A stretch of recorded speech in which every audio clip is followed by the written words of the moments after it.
Hi hello అందరికీ మామూలుగా అయితే ఇంట్లో నేను కిచెన్ క్లీనింగ్ కోసం అయితే సిఫ్ వల్ల క్లీనింగ్ లిక్విడ్ని యూజ్ చేస్తూ ఉంటాను.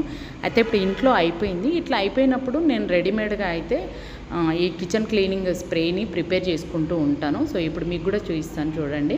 సో దీనికోసం నేను ఏంటి అంటే వెనిగర్ ఉంటుంది కదా ఇంట్లో యూజ్ చేసేది. వెనిగర్ని 1 కప్పు తీసుకుంటే 4 కప్పుల వాటర్, అంటే మీరు దేంతోనైనా మెజర్ చేసుకోండి. 1 వంతేమో వెనిగర్ ఉండాలి, 4 వంతుల నీళ్ళు 1:4 రేషియోలో తీసుకొని దానికి ఒక 2 టేబుల్ స్పూన్ల లిక్విడ్ సోప్, మీ ఇంట్లో ఏది ఉంటే అది వాడవచ్చు. నా దగ్గర అయితే విమ్ అవైలబుల్గా ఉంది, అదైతే యూజ్ చేస్తున్నాను. సో ఈ 3 కలుపుకొని బాగా షేక్ చేసుకున్న తర్వాత మీరు కిచెన్ క్లీనింగ్కి అయితే యూజ్ చేసుకోవచ్చు. చాలా బాగా పనిచేస్తుంది. అయితే మరీ ఎక్కువ మొండి మరకలు ఉంటే అయితే అంత పనిచేయదు.